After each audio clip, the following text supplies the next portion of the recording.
So it looks like the bill that's basically fusing the Israeli and U.S. military technology is now going to be getting a vote on the House floor. This happened a couple of days ago. We saw that clip of Ro Khanna, a lot of you guys might have, where he basically tried to put an amendment forward in order to stop Section 224, which is basically calling to integrate U.S. and Israeli military technology to the point where we literally could not separate ourselves. And not just the U.S. and U.S. military technology, by the way, but also actual intelligence sharing, to the point now where we're basically giving them massive amounts of leverage. And Ro Khanna's amendment didn't actually end up getting enough votes in support. So AIPAC, the Israel lobby, of course, posted on the 5th, so 3 days ago now, AIPAC applauds the House Armed Services Committee for including Section 224, the United States-Israel Defense Technology Cooperation Initiative, and other pro-Israel provisions in its National Defense Authorization Act for fiscal year 2027. Section 224 gives Americans a strategic advantage by expanding our partnership with Israel that gives them leverage again in areas that will define 21st century warfare. So keep in mind now, if the United States ever decided, you know what, we're not going to veto any Israeli legislation any legislation regarding Israel at the UN anymore, we're going to let the United Nations just, go ahead and end up accepting any resolutions against Israel and forcing a Palestinian state. Israel will be like, no, you're not. We actually have now leverage on you guys because a lot of your technology comes from us and you guys are using our tech and we're not going to allow you guys to do that, or we're going to withhold this, or we're going to withhold that. You see the leverage now that we give them? Or if we decide to withhold aid, well, okay, they're going to withhold this. Why are we doing that? We're basically becoming one with them. We're basically becoming one with them. If you think it wasn't already enough, they're doing it now. And they're doing this, of course, because they know that they're losing support in the United States of America. They're losing massive amounts of support, so they want to get this all done while they still can. It's a lot harder to undo a law than it is to get the law in before there's a gutting of Congress and new people are in. It's a lot harder to undo a law, but that's what Israel is trying to do, is that they're trying to basically lock us in forever to where it doesn't matter what administration, it doesn't matter how many politicians. Do you guys understand how many politicians would have to be exchanged in a different Congress in order to undo a lot of these laws?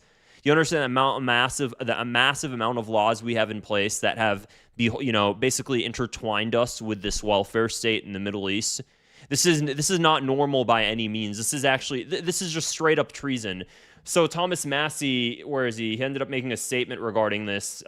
Take a listen. Maybe next month, if not sooner, for a full House vote. There's a troubling provision in there, Section 224, which I intend to offer an amendment to strip, but that provision would enmesh, synchronize, integrate, whatever word you want to use. I think they use the word synchronize in the legislation, but we all know what it means. And we were called conspiracy theorists last week for saying this means we're going to merge the two militaries, the IDF and the U.S. military, because they said, oh, this is just, we're merely combining our technology and our supply chains and all this other stuff. It has nothing to do with chain of command, which that may be true, but it's still an encumbrance and an entanglement that I think, honestly, is treasonous.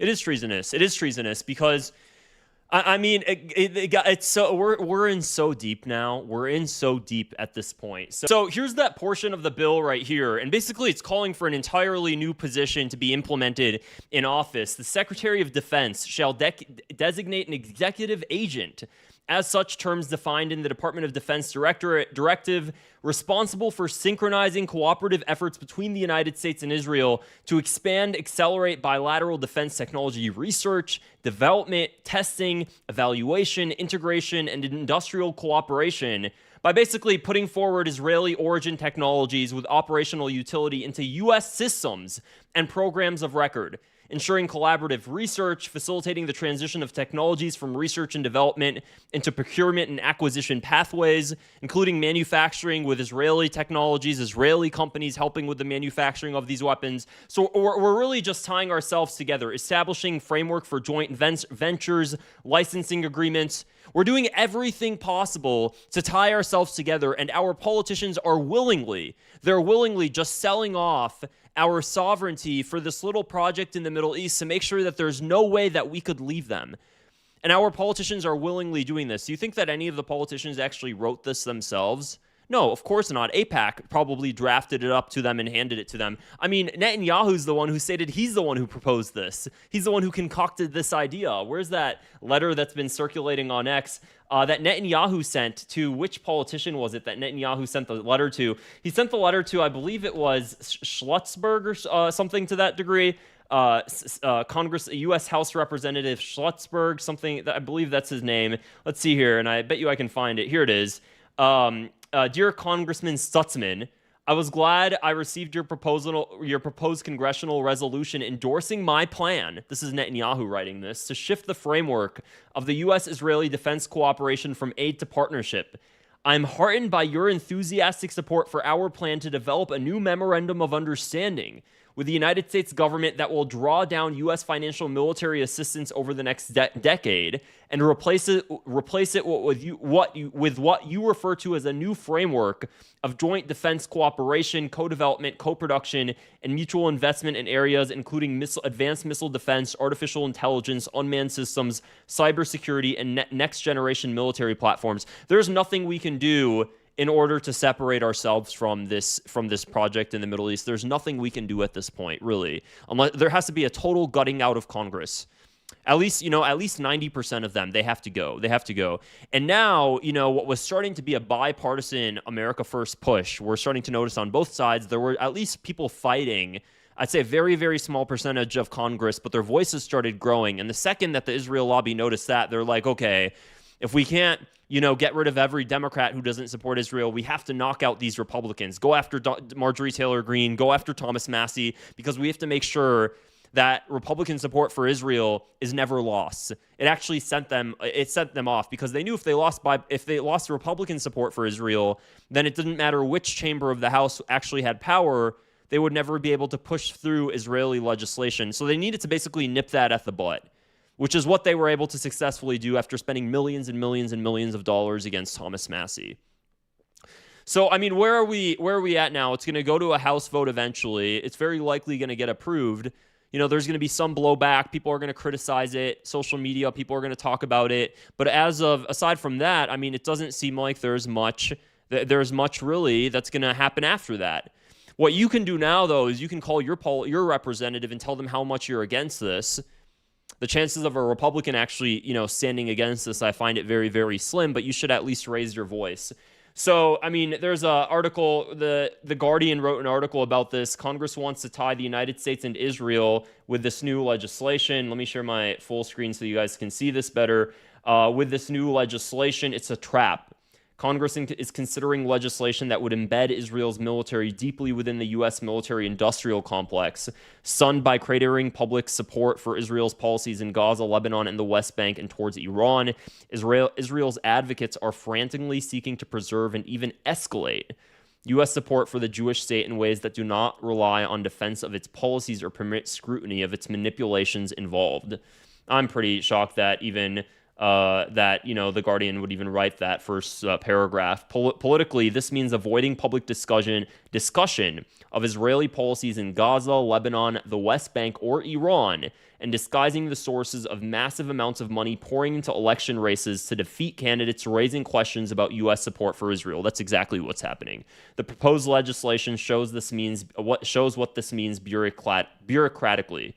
Thomas Massie, Ro Khanna, they both stood up against it to strip the section from the defense budget. Thomas Massie stated he's going to be putting an amendment forward in order to do that. Ro Khanna's didn't work, so hopefully Thomas Massie's does. But, otherwise, the Foundation for Defense of Democracy is a pro-Israeli think tank, committed, according to its founding IRS filings, to provide education to enhance Israel's image in North America and the public's understanding of issues affecting Israeli-Arab relations. So, now there's all of these organizations that are coming forward to justify this sort of thing. And we see it all the time on social media. We see it nonstop, that they're trying to shove this down our throat, that they're creating new organizations to propagandize us to support this. This is just really the Israeli way of going about things. And so far it's been working for them. So why stop now? Why stop now? There's growing public support against Israel, but the government is still holding on to Israel, and that's all they really care about right now. I'm going to be making another video in a little bit here on what's going on at the state level when it comes to Israeli politics, because if you guys just think this is bad at the federal level, no, you have to start getting integrated with your state reps. These people are calling them nonstop. There's no end to this. There's no end to basically the Israeli takeover of the U.S. government, all the way from the mayoral level to the federal level to the state level. There are organizations, Israeli-based organizations, like legitimate settlers living in Israel, that are creating organizations here in the United States and then lobbying state governments, states they don't live in, country that they don't live in, and lobbying state governments to shift their position on Israel. This is just the very, very tip of the iceberg. So that's it for this video, guys. Let me know what you think in the comments below. If you found this video interesting, I'd appreciate it if you click the like button, give this video a thumbs up, and let me know in the comments as well. Also, if you haven't yet, definitely consider joining as a member. If you see people in the comments below with the JFK emoji or the censored emoji or all those other emojis, you can use them too if you join as a member. So if you click the join button below now, next to the subscribe button, you could do that. Otherwise, I will see you guys in the next video. Take care and have a great day. Bye, everybody.